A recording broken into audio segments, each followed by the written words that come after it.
During the Civil War, we needed to raise money. So Samuel Chase, who's the Secretary of the Treasury, comes up with this brilliant scheme to raise money.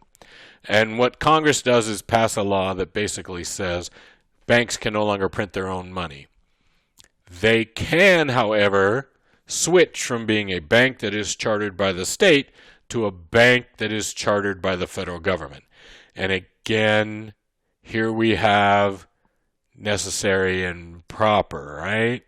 That nowhere in the Constitution does it say that the federal government can charter banks, but if the federal government decides that that's a necessary law to pass to regulate the value of the currency, they can. And their excuse is, the public excuse is, hey, there's all this bad money out there, the system's not really working right, you can't trust the money, you can't, and so we need a safer, more secure money system.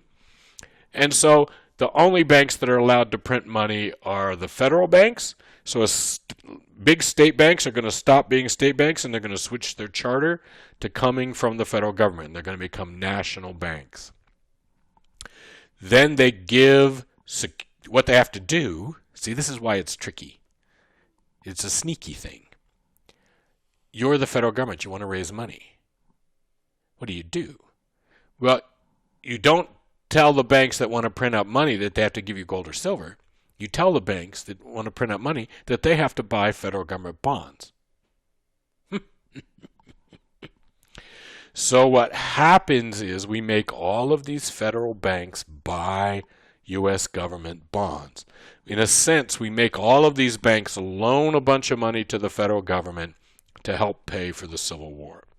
So all of these federal banks, all these state banks across the country become federal banks. Not every bank changes. The world's still full of state chartered banks. We have lots of them in Nevada that are chartered by the state of Nevada, not by the federal government.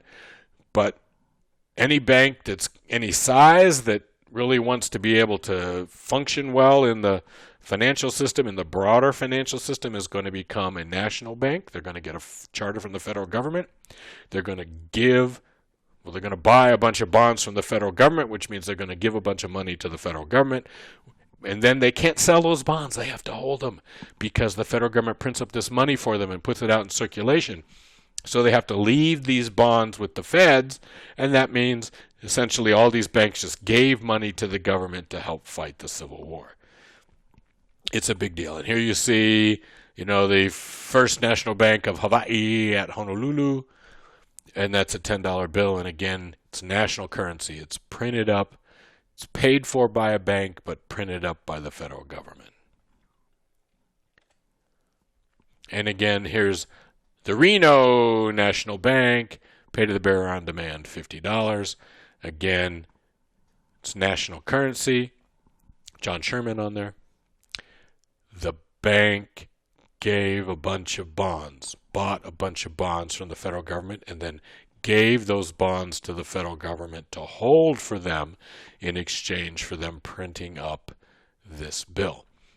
And so we pay for things. And even in the modern days, federal banks, national banks still have to own a bunch of federal bonds. It's still required by law that your bank hold these federal bonds. And much of the national debt, we'll talk about the national debt eventually, much of the national debt is held by banks that are required by law to own those bonds. So how do we get from having money made out of gold and silver to having money which is paper and not backed by anything, fiat money? And the answer is, remember that the Constitution says coin money. So the question is, that sounds like gold, silver, copper, right? So in 1863, in addition to the sneaky deal with the banks, the U.S. government issues paper money that's not redeemable in gold or silver. It issues fiat money for the first time. So in 1863, the U.S. government is putting out this fiat money. Obviously, they're going to get sued. So in 1869, that case makes it to the Supreme Court. It's Hepburn versus Griswold. And the Supreme Court says Congress can issue bonds, but it cannot make paper money legal tender. And there are earlier cases on this same subject, and it said Gold and silver coin made current by law can only be tendered in payment of debts. So the earlier cases make it clear that you have to pay your debts in gold and silver, that's the implication of the Constitution, and that when we get paper money here in 1863, the government loses at the Supreme Court. Now the trick here to their loss, and again, if you don't think that politics has anything to do with the Supreme Court or shouldn't, it's always been. So the majority of the Supreme Court in 1869 are Democrats. And the Democrats are very strong, what we call hard money people. They believed in gold and silver, or sometimes just gold or sometimes silver, but they believed in hard money. So the Democrats on the Supreme Court all are the ones who say that this is unconstitutional. This law creating paper money, fiat money, is unconstitutional. The Republicans on the Supreme Court say, no. Paper money's fine, but there's a minority of them. However, what happens now over the next 2 years, and Ulysses Grant is the president, he's a Republican,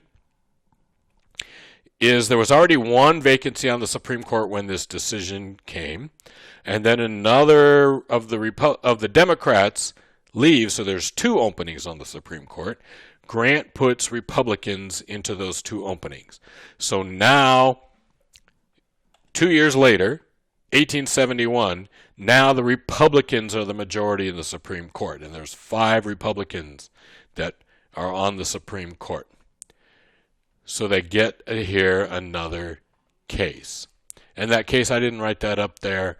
It's Knox versus somebody. You can look it up. The names aren't really important.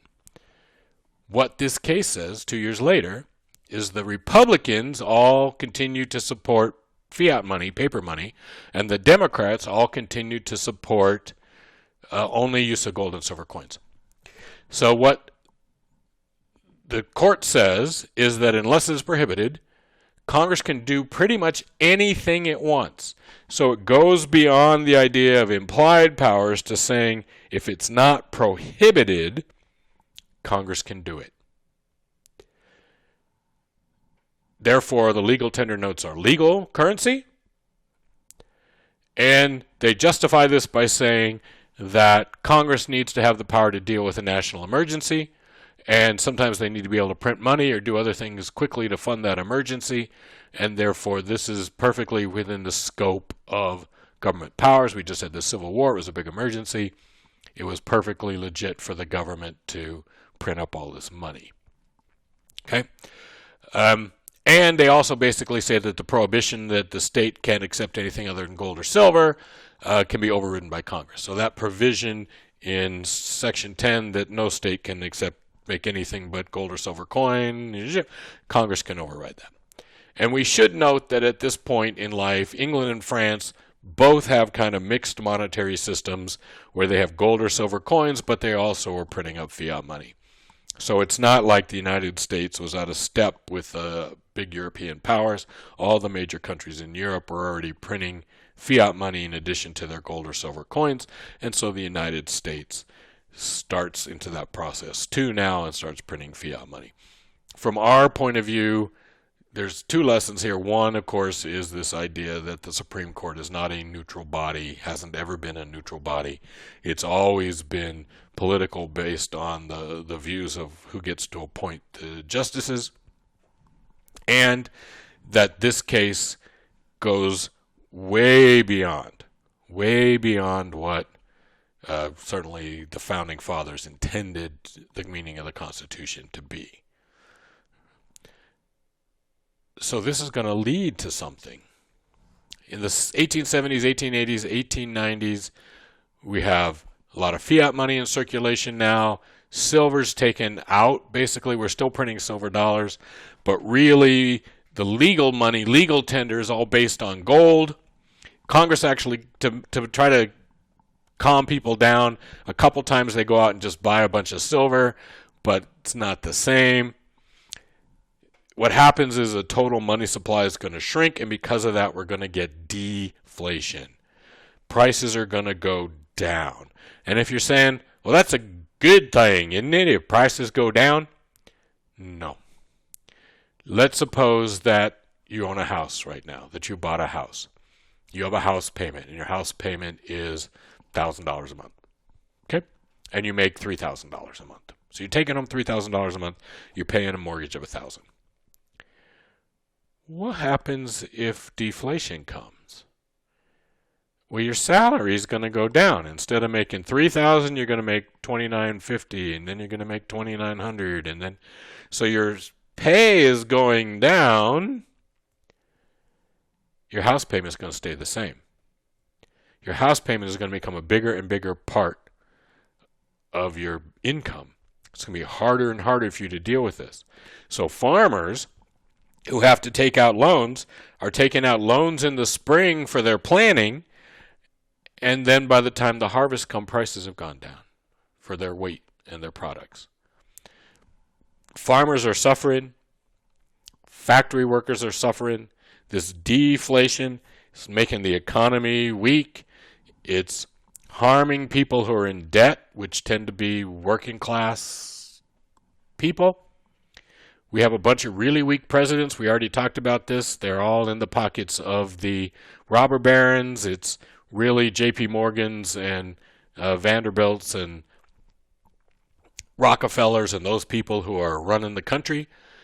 Presidents are supporting business over labor. They're sending the troops out to break up strikes, sending the army out to break up strikes in the United States. All of this leads to the progressive movement. So we've seen, obviously, in the last few years, a revival of the progressive movement. The progressive movement results in antitrust law, which is a section that's coming up here. They fight for what they call free silver, for the return of bimetallism, silver and gold, hard money. Lots of programs, lots of ideas to support working people. They want minimum wages. They want limits to the length of the working day. They want all of this stuff. And much of this comes to a head in the election of 1896. There is a movie about this which you probably have seen, and a book which you might have read. So, Oz. What's the abbreviation for an ounce? It's Oz. The Wizard of Oz. The Wizard of Oz, written by a man named L. Frank Baum, right around 1900. It's the story of this fight over bimetallism versus gold. Silver and gold versus just gold. And if you think about this movie, how do we get around Oz? Well, we follow the yellow brick road. Follow the yellow brick road. Yellow brick road. Gold standard, maybe? Who are the progressives worried about? Who do they think are being harmed by this gold standard? Well, it's the farmers and the factory workers. And we have the scarecrow, and we have the Tin Woodsman, who are the farmers and the factory workers. The Tin Woodsman's axe in the book is a silver handle with a golden blade. It's bimetallic. The Cowardly Lion is a man named William Jennings Bryan. He's the spokesperson, if you will, of the progressive movement. He is a candidate for president from the Democrats in 1896. And he's also going to be the candidate from the Democrats in 1900. He's, in fact, going to be the candidate for president 3 times. Not consecutively, but 3 times. He's going to lose all 3 times. But he's the one who's the voice of the progressive movement. There's all kinds of stuff in here. If you understand The Wizard of Oz, the capital of Oz is the Emerald City. It's green. It's the color of money. It's all about money there in Washington, D.C. And the President of the United States, who in this case is William McKinley, who gets elected and beats Bryan twice, William McKinley, they don't think much of him. So if you watch The Wizard of Oz or read the book, what do you know about the wizard? Well, he's a fraud. He's not really a wizard. He's a fake. He's a charlatan. He's a circus performer. So they're saying that the President of the United States is incompetent, ineffective. He's a circus performer. He doesn't even know how to fly his own balloon. Okay? There's all kinds of cool stuff in there. If you actually read the book, for example, there's the Winkies. The Winkies are the people of the Philippines. We have a war with Spain during this period, and